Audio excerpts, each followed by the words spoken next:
Hello everybody, this is another one of Course in Miracles videos. I'm Sue-Ann Okerwall and I'm going to do phase 4.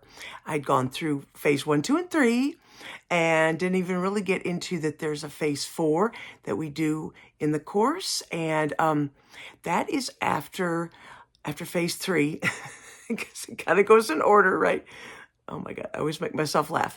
But anyway, so phase 3 was when we have put down all of our books and tapes and all the tools that we were using to learn the course. And we have now gone into looking in our mind and reeling back our mind from the outside world, back in through the body, back behind the personality, into the mind. So did I say that right? But anyway, you know what I'm talking about, right? Because I've already done 3 videos on this. So in stage 4, or phase 4, I should say, we end up kind of turning around is what I tell people to do. It's very hard to say what type of wording that people will get it, but there is always something, someone that is looking, a presence that is watching all of these reactions to what seems like it's going on in the world, in the body, the personality, and your living situation. And behind that, there is, like I said, then there is the emotions and the thoughts that go with it. And then behind that, there appears as if there's a presence that's watching that is very quiet. It has no judgment. You'd call it being above the battleground, above the battlefield. The judgment means it has like no second thought about it. It doesn't add in more stories. It doesn't try to fix anything. It is just watching. And that's why a lot of people talk about it's like the analogy of being in the theater, and then the person who is in the theater seats watching the movie is not affected by what is going on in the movie, and doesn't judge it, doesn't try to go up and change the things that are going on in the movie, which are just some like light images. And if you did go up there, you couldn't really make any changes because it is already filmed. So there's this presence that is always watching these emotions and reactions and thoughts that keep streaming through the mind all the time. These thoughts also put things together in stories. So it says, well, because this happened, then that happened. And it's all past memories, just like in the really early workbook lessons that talk about,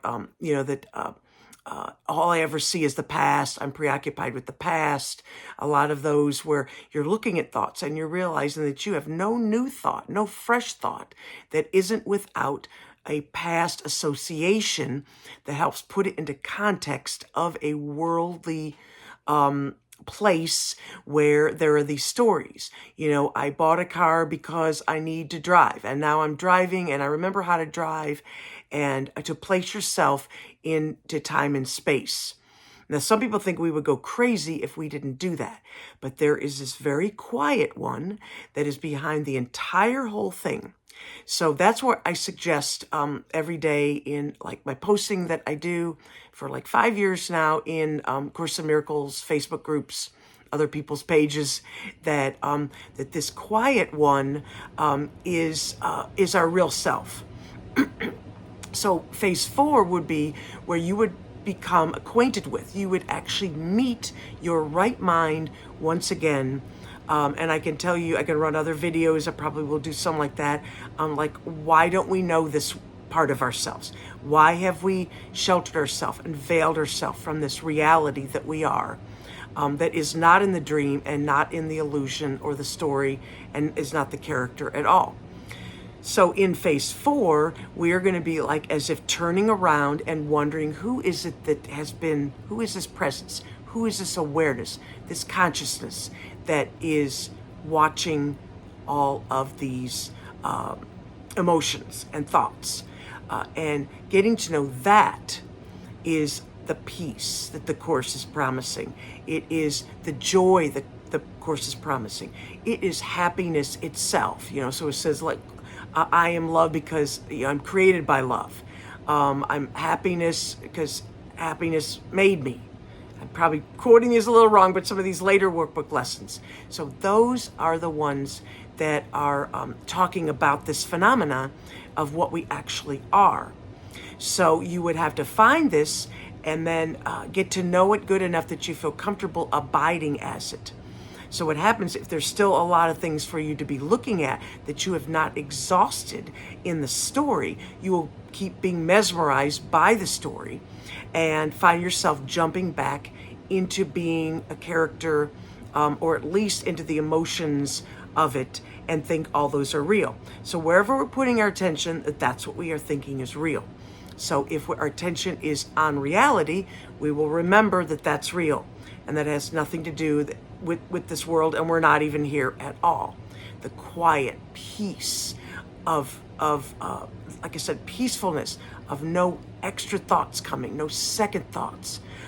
It is completely safe because we never have to wait for the other shoe to drop.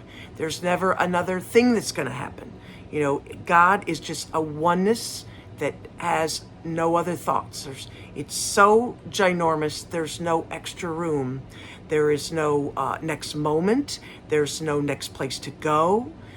It is always now. So, like I said, this is what the Course has been promising us. So if we then are in that mindset, then if we happen to look out upon the world, it is a happy world because the mind is happy. The healing that we talk about in the mind is just merely a recognition of what we already are. So we don't heal the character. So most people are trying to heal the character, the body of the character, the mind of the character, and it is trying to change things in a world. But all it does is vacillate back and forth between health and illness, insanity and what looks like sanity, which is just a little bit less insane, from unhappiness to a little bit happier, and back and forth. So anything that keeps changing, and I said that in yesterday's video about beliefs. So anything that keeps changing is not God, which is what we are in reality, because anything that changes obviously is not the definition even of God, of a oneness, a pure perfection.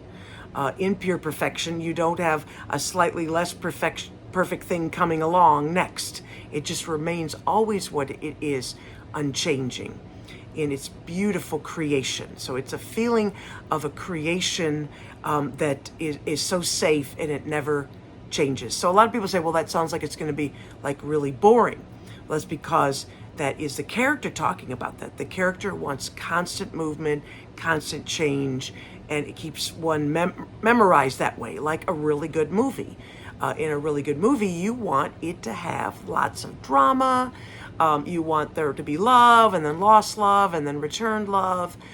You want all a menagerie of things going on, right? So, and that keeps one mesmerized and thinking that all that's real. And I remember one thing that used to happen to me a lot was there was this feeling within the character as if I was going to be not loyal to it, and not loyal to what I thought were others, and not loyal to what I thought were these emotions. And if I was to leave them, that I was like going to leave them deserted. My thoughts, my emotions, other people's thoughts, other people's emotions, and nothing from the farther from that can be true. What actually happens is you're so full of just God creation. You know, like I said, there's no room for anything else because that is the experience of it.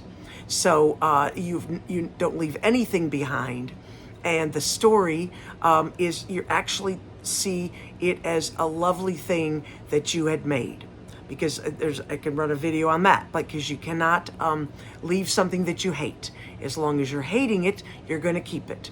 So you end up finding just everything is love. And that's why people will generally talk about that, you know, when they've realized this, that everything is love, and with no exceptions. So anyway, we're about at 10 minutes, kind of rambling on this one, you know, because what do you say about God, right? So before that, there's a whole bunch of teaching and learning of how to realize that. So I will go on to some new content beginning tomorrow.